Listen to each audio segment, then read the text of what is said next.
안녕하세요 여러분. 저는 로비예요. 엑스맨이 또 사고를 쳤어요. 시간을 망가뜨렸다고 할 수 있지만 완전히 그렇진 않아요. 이야기는 뉴욕시에서 한 돌연변이가 추적당하는 장면으로 시작돼요. 그를 쫓는 건 임펫이었죠. 사실 저는 임펫과 체인버를 자주 헷갈려요. 임펫은 마리우스 세인트 크로이로 모레 세인트 크로이의 형제이고 체인버는 조너선 스타스모어입니다. 임펫은 생존하기 위해 돌연변이 에너지를 흡수해야 하고 더 많은 에너지를 흡수할수록 더 강해져요. 그런데 알고 보니 비숍이 이 모든 장면을 지켜보고 있었어요. 비숍은 엑스맨 보안대의 집행자 역할을 다시 맡았는데 이게 무슨 의미인지는 곧 설명드릴게요. 이 이야기는 시간 여행과 관련이 있고 중요한 순간에 자세히 설명할 예정이에요. 정말 흥미로운 부분이니까 기대하세요. 당연히 비숍은 임펫을 공격해 일시적으로 제압합니다. 임펫은 비숍을 공격하려 하지만 갑자기 시간이 멈춰버려요. 이 이유는 템퍼스, 즉 에바 벨 때문이라는 게 밝혀지죠. 템퍼스는 마블 코믹스에서 주요 순간이 많지 않지만 많은 사람들이 싫어하는 사건 하나로 유명해요. 그건 브라이언 마이클 벤디스가 쓴 이야기에서 나온 매튜 말로이라는 돌연변이 때문이에요. 말로이는 너무 강력해서 사실상 막을 수 없는 존재였죠. 그의 힘이 완전히 드러나진 않았지만 벤디스는 그가 능력을 완벽히 통제한다면 프랭클린 리처즈나 마블 코믹스의 그 어떤 캐릭터보다 강력한 돌연변이가 될 것이라고 암시했어요. 말로이는 죽음을 초월해 스스로를 부활시킬 수도 있었어요. 결국 템퍼스가 시간 여행을 통해 그의 탄생을 막음으로써 그를 물리쳤어요. 이 때문에 많은 사람들이 그녀를 싫어하거나 아예 그녀를 모르는 경우도 많아요. 에바 벨은 사실 매우 흥미로운 캐릭터예요. 이번 이야기는 크라코아 시대의 끝을 기반으로 하고 비숍은 마지막으로 본 게 화이트 핫둠에 있었을 때였다라고 말해요. 화이트 핫둠은 클래식 마블 전설 특히 크리스 클레어몬트의 피닉스 사가와 다크 피닉스 사가에서 피닉스 포스가 완전히 존재하는 영역이었어요. 이곳에서 화이트 피닉스 오브 더 크라운, 즉 진 그레이는 가장 강력한 상태에 있었어요. 그녀는 이곳에서 우주를 조작하고 통제하며 창조하고 파괴할 수 있었죠. 그랜트 모리스는 그의 엑스맨 시리즈, 특히 힐 커머스 토모로우에서 이 개념을 확장했어요. 이후 알유잉의 디펜더 시리즈, 예를 들어 디펜더스, 비욘드에서는 피닉스 포스를 비욘더보다 강력한 존재로 설정했어요. 이러한 조정들이 이뤄지면서 혼합된 반응이 나왔습니다. 개인적으로는 모든 변화에 동의하진 않지만 이를 즐길 수 있는지는 각자의 관점에 달렸어요. 최근 몇 년간, 특히 크라코아 시대 말기와 펄 오브 엑스로 이어지는 시기에 화이트 핫둠은 새로운 해석을 받았습니다. 이전처럼 피닉스 포스의 영역으로만 묘사되지 않고 죽은 것으로 여겨지거나 실제로 죽음을 맞은 돌연변이들의 일종의 정거장, 즉 저장 공간 같은 곳으로 그려졌습니다. 또한 펄 오브 엑스 이후에는 섬 크라코아 자체의 최종 안식처가 되었습니다. 모든 것이 이 중간적 공간에 정지된 상태로 남겨졌습니다. 펄 오브 엑스의 끝에서 저는 화이트 핫둠의 일부 요소가 다시 등장할 가능성을 추측했습니다. 이번 이야기는 이를 확인시켜줍니다. 그중 일부가 다시 나타난 것입니다. 특히 템퍼스 같은 캐릭터에게 있어 화이트 핫둠은 거의 닥터 맨해튼과 비슷한 존재가 되는 것과 같습니다. 그녀는 시간을 조작할 수 있을 뿐만 아니라 모든 시간의 순간을 동시에 인식할 수 있어 매우 독특한 시각을 갖게 됩니다. 에바 벨이 깨닫게 된 것 중 하나는 시간 자체가 붕괴되고 있다는 점입니다. 말 그대로 시간의 틀이 분해되고 있는 것이죠. 누군가가 시간의 흐름을 질주하며 혼란을 야기하고 있고 이 타겟은 특히 돌연변이들입니다. 에바가 비숍을 시간의 흐름 속으로 데려가자 그는 여러 시간의 순간들을 보게 됩니다. 그중 일부는 이미 익숙한 장면들입니다. 예를 들어 닥터 둠이 닥터 스트레인지처럼 보이는 모습이 있습니다. 이는 뱀파이어들이 모든 것을 정복하려던 저조한 평가를 받은 브레이드 이야기에서 시작된 줄거리입니다. 그 이야기는 너무 잊혀질만 해서 이름조차 기억에 남지 않죠. 또 다른 장면은 스파이더맨의 펄번의 죽음 같은 순간이나 월드브레이커 헐크와 월드 워 헐크에서의 인크레더블 헐크입니다. 이들은 시간의 중요한 순간들입니다. 에바는 비숍에게 그가 다가오는 위협을 해결하기 위해 필요한 팀의 일원임을 설명하며 더 많은 이야기는 곧 알려주겠다고 약속합니다. 그들의 여정은 3077년의 살베이션 베이로 이어지며 그곳에서 케이블을 만납니다. 흥미롭게도 케이블에게는 에이버리라는 여자친구가 있다는 것이 밝혀집니다.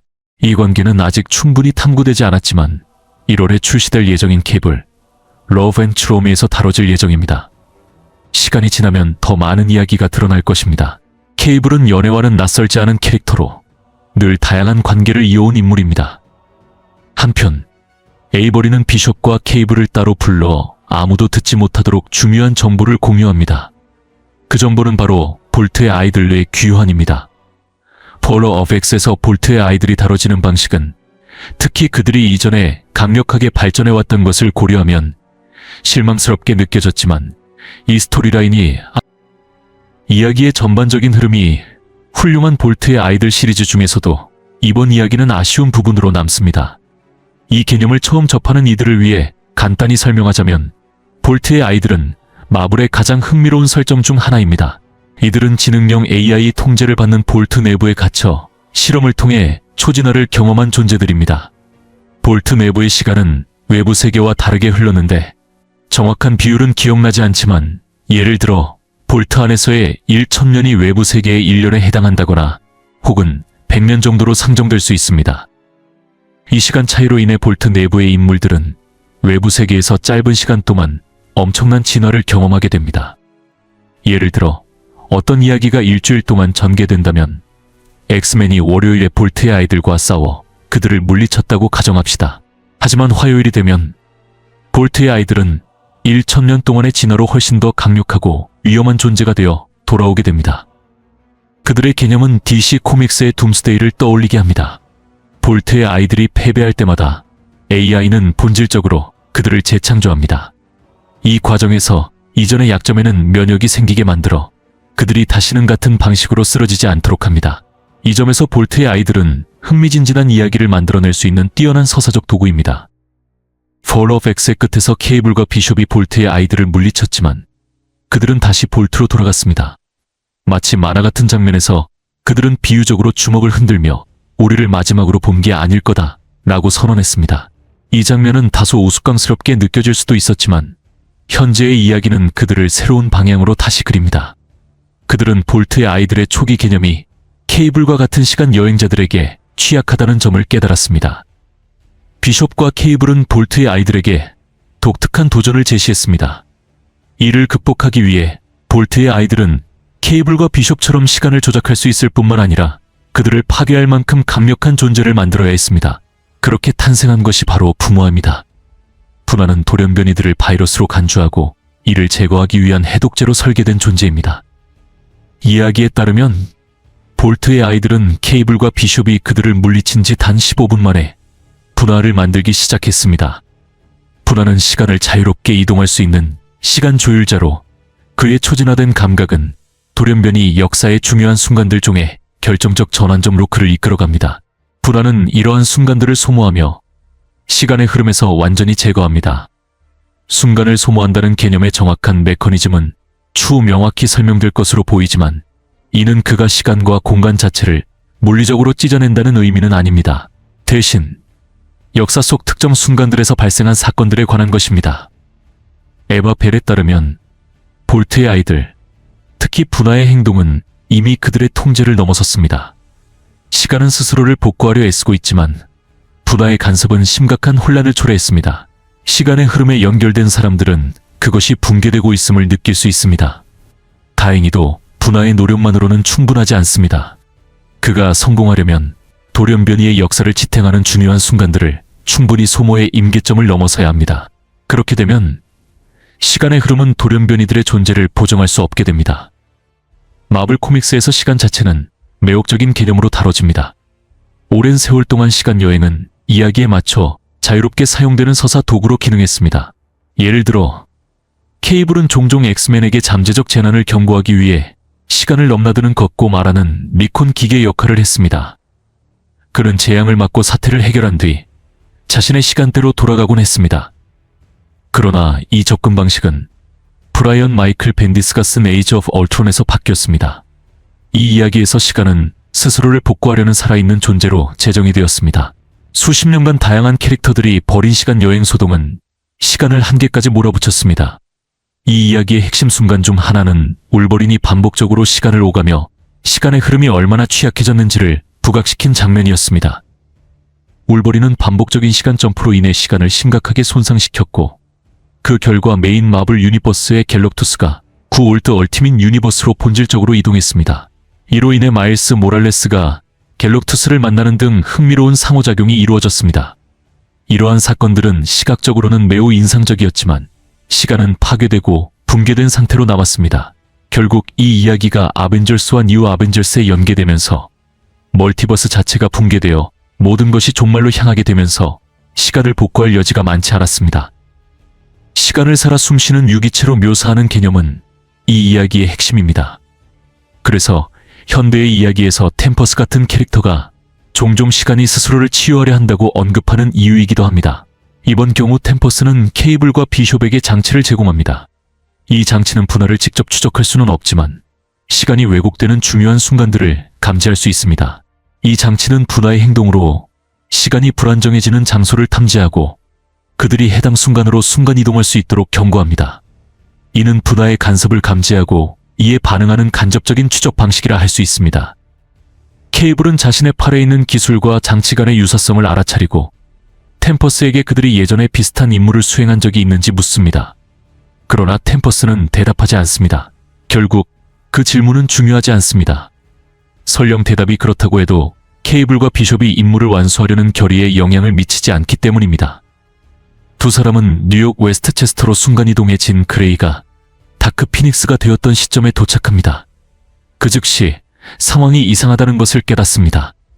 다크 피닉스 시절 진은 엑스맨과 몇 번 싸운 적이 있지만 이번은 뭔가 다릅니다. 케이블은 곧바로 울버린을 발견하고 비숍도 마찬가지입니다. 그들은 울버린의 능력을 잘 알고 있기에 그의 위협을 인식합니다. 일반적인 상태에서도 울버린은 강력한 적이지만 버서커 상태에서는 거의 무적입니다. 그의 치유 능력 때문에 그를 죽이는 것은 거의 불가능하며 이런 상황에서는 도망치는 것이 유일한 선택지입니다.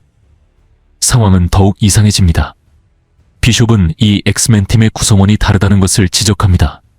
미즈 마블이 여기에 있으며 그녀는 원래 이 자리에 있어서는 안 됩니다. 시간의 흐름에 가해진 교란은 역사를 관통하는 충격파를 일으켜 이런 이상 현상을 만들어냅니다. 혼란 속에서도 케이블과 비숍은 임무를 계속 진행합니다. 그들의 목표는 명확합니다.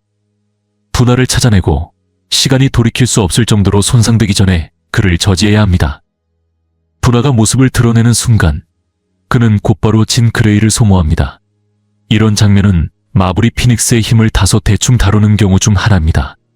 이런 점은 피닉스의 연속성을 중요하게 여기는 팬들에게 실망스러울 수 있지만 마블은 종종 이런 이야기를 입념어 2년 동안 전개될 주요 이벤트의 티저로 사용하기도 합니다. 다크 피닉스는 피닉스 자체처럼 거의 무적에 가까운 강력한 존재입니다. 예를 들어 레이첼 서머스 사이클롭스와 진 그레이의 딸는 피닉스 포스를 사용할 때 갤럭투스와 거의 대등하게 싸운 적이 있습니다. 하지만 갤럭투스가 그녀의 에너지를 흡수하기 시작하자 레이첼은 물러나야 했습니다. 그때조차도 레이첼은 피닉스의 힘을 완전히 사용하지 않았습니다. 피닉스가 최근 몇 년 동안 단순히 약체화된 존재가 되었다고는 할 수 없지만 몇몇 사례에서는 그런 인상을 주고 있습니다. 이 장면에서 분화는 진 그레이와 피닉스의 힘 전체를 흡수합니다. 이 순간 다른 엑스맨들이 전투에 뛰어들면서 분화의 흡수가 무엇을 의미하는지 명확해집니다. 분화의 흡수는 현실의 일부를 뜯어내는 것이 아니라 역사적으로 중요한 순간들의 핵심 인물들을 소멸시키는 것입니다. 마블의 멀티버스에 익숙한 독자들에게는 이 개념이 브랜칭 유니버스와 연결됩니다. 이는 What If 시나리오가 대체 현실을 만들어내는 방식과 유사합니다. 예를 들어 스파이더맨이 캡틴 유니버스의 힘을 잃지 않았다면 같은 설정이 전체 우주를 형성하는 방식입니다. 진 그레이 같은 중요한 인물을 타임라인에서 제거함으로써 분화와 볼트의 아이들은 타임라인이 자동으로 적응할 것이라고 기대하는 듯 보입니다. 하지만 템퍼스와 다른 이들이 지적했듯이 타임라인은 이를 복구하려 애쓰는 대신 혼란을 초래하고 있습니다. 타임라인은 고칠 수 없는 상처를 회복하려 안간힘을 쓰면서 그 구조에 큰 틈을 남기고 있습니다. 이것이 템퍼스가 시간이 혼란스러운 상태라고 설명할 때 의미하는 바입니다. 결국 비숍과 케이블은 현재 시점에서 분화를 물리칠 수 없음을 깨닫습니다. 분화가 엑스맨 전체를 흡수하면서 그들의 위험성이 더욱 커졌기 때문입니다.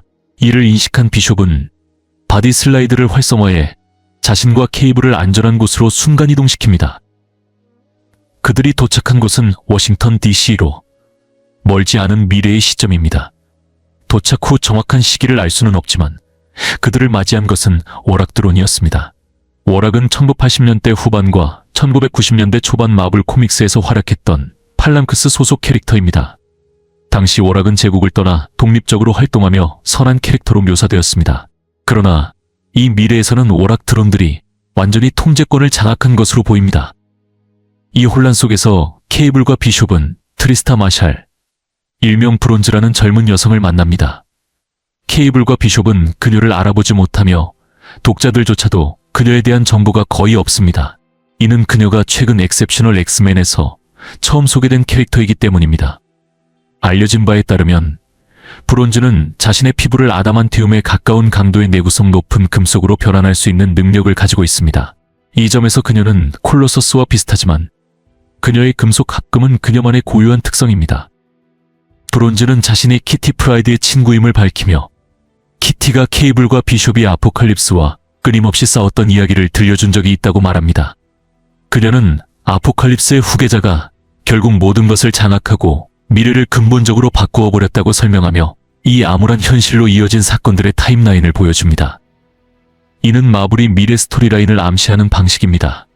예를 들어 그녀는 스파이더맨이 8번 각각 다른 방식으로 죽고 다시 돌아오는 8 Deaths of Spider-Man을 언급합니다. 이 이야기에서 스파이더맨은 매번 싸우는 상대가 시토락의 아이들인데 시토락은 저거너트에게 힘을 준 우주적 존재입니다. 이 스토리라인에서 저거너트와 스파이더맨이 곧 대결할 가능성이 암시되며 팬들이 이를 기대하고 있습니다. 이후 미래 스토리라인의 일부를 엿볼 수 있습니다. 여기에는 팬들이 이미 익숙한 원몰 로드 안들 둠이 포함되어 있습니다.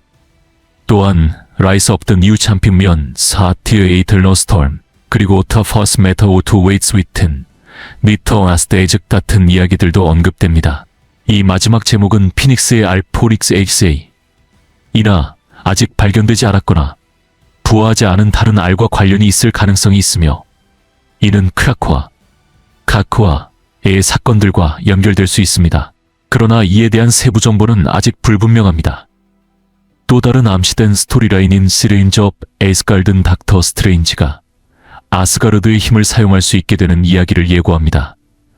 또한 더 가락틱 리더스 애사시네이트는 조너선 힉벤이 내년에 쓸 예정인 임페리움 스토리라인과 연관될 가능성이 있습니다.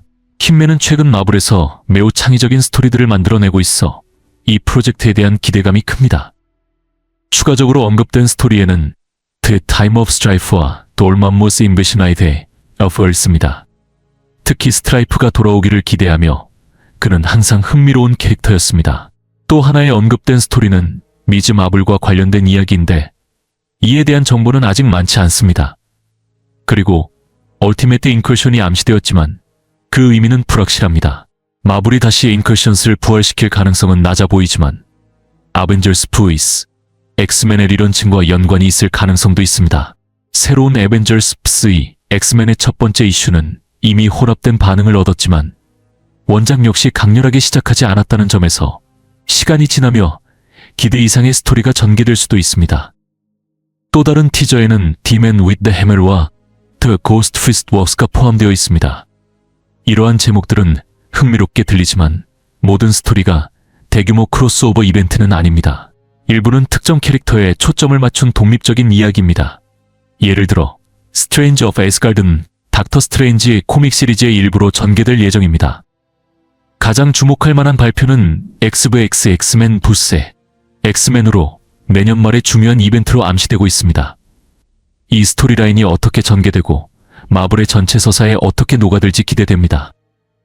혼란 속에서 유전자 폭탄 폭발이 언급되는데 이는 마블 스튜디오가 마블 시네마틱 유니버스에 엑스맨을 도입하려는 준비와 맞물려 있는 스토리라인과 관련이 있을 가능성이 큽니다. 이것이 좋은 아이디어인지는 주관적이겠지만 마블이 앞으로의 방향성을 암시하는 신호라고 볼 수 있습니다. 이 시점에서 트리스탄은 자신의 타임라인에서 벌어지고 있는 모든 일에 대해 케이블과 비숍에게 도움을 요청합니다. 그러나 케이블은 이를 거절하며 우린 지금 아주 치명적인 녀석에게 쫓기고 있어.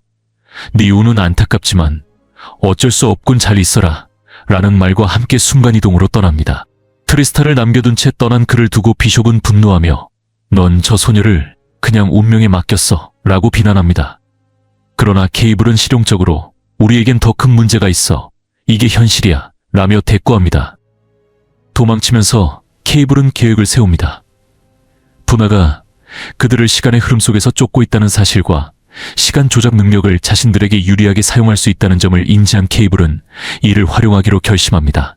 그의 아이디어는 단순합니다. 분하가 그들을 적극적으로 추적하고 있다면 그를 쓰러뜨리기 위해 정면으로 맞서는 것이죠. 그리고 가능하다면 다른 위협들도 처리하자는 것입니다. 그들은 고대 이집트로 순간이동하며 엔사바누르가 우리가 알고 있는 아포칼립스가 되기 전 시점으로 돌아갑니다. 케이블은 주저하지 않고 분하의 가슴에 총을 쏴 그를 죽이려 합니다. 처음에는 공격이 성공한 것처럼 보이지만 케이블은 곧 분하가 회복할 것임을 인정합니다. 예상대로 분하는 곧 다시 모습을 드러내며 자신의 회복력을 입증합니다. 초기 계획은 아포칼립스의 도움을 받아 분하를 물리치는 것이었던 것으로 보입니다. 그러나 상황은 빠르게 악화됩니다. 케이블의 공격에 이어 또 다른 폭발이 분하를 향해 발사되자 상황은 기묘하게 전개됩니다. 분하는 공격의 에너지를 흡수한 뒤 그 에너지를 시간으로 변환해 그들에게 역공을 가합니다. 이야기는 긴장감 넘치는 방향으로 전환됩니다. 케이블과 비숍은 조샤로 순간이동하며 멸종 직전의 시점에 도달합니다. 이는 카산드라 노바가 공격을 개시하기 직전의 순간으로 몇 시간 만에 1,600만 명의 돌연변이가 학살당하는 사건으로 이어집니다. 이 사건은 E is for Extinction에서 잘 묘사되었으며 그만큼 비극적이고 결정적인 순간입니다. 또한 애니메이션 엑스맨 2097은 조샤의 참혹함을 훌륭하게 그려낸 바 있습니다. 상황이 심각하다는 것을 깨달은 케이블과 비숍은 바디 슬라이드를 통해 탈출하려 합니다. 그러나 시간 흐름의 지속적인 교란으로 인해 순간이동이 오작동을 일으키며 두 사람은 서로의 목표 지점으로 잘못 전송됩니다. 비숍은 미래의 디트로이트로 도착하며 이는 엑세시 시대와 연결됩니다. 엑스이는 비숍의 캐릭터와 그의 배경 이야기를 이해하는 데 매우 중요한 요소입니다. 비숍의 기원은 여러 차례 재해석되었지만 최근 The Life and Times of Lucas Bishop에서 정리된 버전을 포함해 기본적인 설정은 일관성을 유지합니다. 비숍은 처음 등장했을 때 엑스맨의 중요한 인물을 암살하려는 시도를 막는 명확한 임무를 가지고 있었습니다. 처음에는 배신자가 갬빗으로 추정되어 위트니스 스토리라인과 관련된 다양한 전개로 이어졌습니다. 하우스 오브 M 사건 이후 스칼렛 위치가 돌연변이 인구의 98%를 능력 상실 상태로 만든 이후 마블은 당시 편집장 조 카사다 아래에서 비숍의 역사를 재검토했습니다. The Life and Times of Lucas Bishop은 그의 배경 이야기를 호프 서머스와 연결시켰습니다. 호프는 하우스 오브 M 사건 이후 처음 태어난 돌연변이로 이로 인해 그녀는 상징적이고 논란의 중심에 서게 되었습니다. 비숍의 시간대는 비극적인 미래를 보여줍니다. 이 시간대에서 호프 서머스는 1분 전쟁 또는 6초 전쟁으로 알려진 끔찍한 갈등의 중심에 있었고 이로 인해 100만 명의 인간이 거의 즉시 사망하게 됩니다. 이 사건은 호프를 분열적인 인물로 고착시키며 비숍의 동기와 엑스맨과의 복잡한 관계를 형성하는 핵심 요소가 되었습니다. 호프 서머스의 행동의 여파로 100만 명의 인간이 순식간에 사망한 것은 엄청난 재앙이었습니다. 이 사건은 정부가 센티넬 프로그램을 재개하게 만들었으며 이는 데이즈 오브 퓨처 패스트와 유사한 디스토피아적 미래를 초래했습니다. 그러나 비숍의 시간대는 한 가지 중요한 점에서 데이즈 오브 퓨처 파스트와 달랐습니다. 바로 서머스 반란이 있었습니다. 이 반란에서 인간과 돌연변이들이 힘을 합쳐 센티넬의 위협을 전복시켰습니다. 이 반란의 결과로 만들어진 것이 바로 XS입니다. XS는 돌연변이들 사이에서 질서를 유지하기 위해 돌연변이들이 주도하는 경찰 조직으로 설립되었습니다. 그 이유는 분명했습니다. 인간들이 돌연변이를 단속하도록 내버려 둔다면 역사가 반복될 가능성이 높았고 이는 또 다른 데이즈 오브 퓨처 파스트 같은 시나리오를 초래할 수 있었습니다. XA는 인간과 돌연변이 간의 잔혹한 갈등을 다시 점화시키지 않기 위해 돌연변이들 스스로가 자신들의 문제를 해결하기 위한 타협책을 대표했습니다. 이 시기에는 비숍의 삶에서 중요한 인물인 샤드가 소개됩니다. 1990년대 엑스맨, 디 애니메이트 시리즈의 팬이라면 샤드를 비숍의 여동생으로 기억할 수 있습니다. 샤드는 중요한 순간에 비숍이 그녀의 에너지를 흡수해 트레버 피츠로이를 물리칠 수 있도록 자신을 희생합니다. 그러나 샤드의 이야기는 이 한순간에만 국한되지 않습니다. 비록 그녀의 이야기가 주로 비숍과 연결되어 있지만 마블 코믹스에서 그녀는 중요한 역할을 해왔습니다. 그녀의 비숍에게 미친 영향은 부인할 수 없으며 비숍의 형성에 많은 영향을 미쳤습니다. 그의 유니폼 태도, 심지어 그의 얼굴에 있는 M자 흉터까지, 이는 그가 돌연변이 억제소에서 지낸 시간을 떠올리게 합니다. 이야기의 다른 면에서는 케이블이 3800년의 뉴 카나안 폐허 속에서 자신을 발견합니다. 끊임없는 전쟁의 시대에서 자란 케이블의 기원 이야기는 잘 알려져 있습니다. 특히 엑스맨, 디 애니메이티드 시리즈의 팬들에게는 더욱 그렇습니다.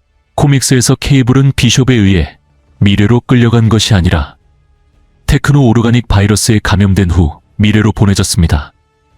미래에서 치료법을 찾을 수 있기를 바랐지만 그렇지 않으면 그를 클론화하는 것이 백업 계획이었습니다. 이 암울한 시간대에서 아포칼립스는 세상을 지배하고 있었으며 케이블의 삶은 그의 세력과 끊임없이 싸워야 하는 전쟁으로 정의되었습니다. 극적인 전환점에서는 아포칼립스가 케이블의 클론을 훔쳐 원본이라고 믿고, 이는 케이블의 이야기에서 또 다른 비극과 갈등을 추가하는 요소가 되었습니다. 아포칼립스와의 이 끊임없는 전쟁은 케이블의 캐릭터를 정의하며 그를 우리가 아는 냉혹한 전사로 만들었습니다. 아포칼립스는 케이블의 클론을 자신의 자식처럼 키우며 그를 스트라이프라고 이름 지었습니다. 이로 인해 스트라이프와 케이블은 외모가 똑같고 치명적인 적이 되었습니다. 결국 아포칼립스는 패배했거나 죽었을 가능성이 있으며 스트라이프는 아포칼립스의 땅과 군대를 장악하게 됩니다. 이것은 케이블과 스트라이프 간의 잔인한 전쟁의 배경을 마련하게 되며 이들은 그들의 공유된 역사와 라이벌 관계로 얽히게 됩니다. 1990년대 초반에서 중반, 엑세큐셔널의 썸과 같은 이야기들은 이 갈등을 고위험에 쫓고 쫓기는 게임처럼 묘사했습니다. 스트라이프는 케이블을 쫓고 케이블은 스트라이프를 쫓습니다. 두 사람은 서로를 제거하려 했으며 이는 그들이 미래에서 벌인 거대한 전쟁의 연장선이었습니다. 한편 비숍은 자신의 상황을 정리하려고 합니다. 바디 슬라이드 오작동이 그와 케이블을 서로 다른 위치로 보냈다는 사실을 깨달은 후 두 사람은 다시 만나야 한다고 결론짓습니다. 이를 위해 비숍은 그들이 만날 장소를 생각합니다. 그의 첫 번째 생각은 그와 케이블이 호프 서머스를 보호하거나 제거하려던 전투 중에 충돌했던 장소들입니다. 2000년대 중반, 메사의 컴팩스에서 호프 서머스는 돌연변이 역사에서 중요한 인물로 소개됩니다. 비숍은 그녀의 생존이 자신이 겪을 디스토피아적 미래로 이어질 것이라 믿고 이를 막기 위해 그녀를 여러 번 죽이려고 했습니다. 이 추격은 비숍이 케이블을 따라 여러 타임라인을 넘나드는 극단적인 행동을 포함했습니다. 그중 가장 충격적인 순간은 비숍이 절망적인 순간에 찰스 자비에르를 쏘아 죽인 사건입니다. 하지만 이러한 여러 차례의 만남을 통해 비숍은 특정한 만남의 장소를 찾는 것이 불가능하다고 결론지었습니다. 대신 그들은 더 최근의 특정 장소인 칠레를 선택합니다. 바로 Fall of X 중 그들이 처음으로 볼트의 아이들과 싸운 장소입니다. 이 장소는 친숙한 곳일 뿐만 아니라 분하가 이곳에 끌리기 때문입니다. 분하의 도착이 임박한 상황에서 템퍼스도 현장에 합류합니다. 템퍼스의 계획은 케이블과 비숍을 단순히 임무로 안내하는 것이 아니라 분하를 고립시키고 그녀가 분하를 시간의 구체 속에 가두는 것이었습니다. 그러나 이 계획의 조건은 템퍼스 자신이 그 구체 속에 갇혀야 한다는 것입니다. 그녀는 분하가 영원히 갇히게 하기 위해 자신의 자유를 희생해야 했습니다. 케이블과 비숍은 즉시 이 계획에 반대하며 그것은 불필요한 희생이라고 주장합니다. 그들은 분하를 처리할 다른 방법이 있을 것이라며 템퍼스가 그 계획을 실행하는 것을 막으려 합니다. 결국 케이블과 비숍은 다른 방법을 찾아냅니다. 그들이 볼트의 아이들을 마주하게 되고 분하가 자신의 힘을 축적해 파괴를 준비하기 시작할 때 그들은 그를 볼트 자체로 순간이동시킵니다. 분하는 볼트에서 생성된 존재였기 때문에 Fall of X에서 볼트의 아이들이 패배한 직후 15분 만에 생성된 존재였기 때문에 그가 그곳에서 폭발하면 패러독스를 일으킵니다. 그 폭발은 그의 어린 버전을 파괴하고 그로 인해 분하는 완전히 존재하지 않게 됩니다. 이 패러독스는 자기 자신의 어린 시절을 파괴하면 현재의 자아가 존재할 수 없다는 논리를 따릅니다. 이는 마블의 기존 브랜치 유니버스 이론과는 모순되지만 마블이 시간 여행 규칙을 종종 대충 다루는 또 다른 사례입니다. 그럼에도 불구하고 결과는 효과적입니다. 분화가 타임라인에서 소비한 모든 중요한 순간들이 복원됩니다. 본질적으로 분화가 시간 흐름 속에서 일으킨 혼란은 되돌려지고 시간은 올바른 상태로 되돌아갑니다. 마치 그 모든 사건들이 한 번도 일어나지 않았던 것처럼 말이죠. 이 해결 방식은 전형적인 마블 스토리텔링 기법으로 향후 스토리라인을 암시하고 시간의 흐름에 대한 영구적인 결과를 만들지 않으면서 잠시 혼란을 일으키는 방식입니다. 마지막으로 마블은 케이블과 비숍의 버디컵 코믹 시리즈를 예고했습니다. 이 두 캐릭터가 그들의 독특하고 직설적인 스타일로 팀을 이루는 모습은 매우 기대되는 아이템이며 많은 팬들이 이 듀오가 다룰 새로운 혼란과 모험을 기대하고 있습니다.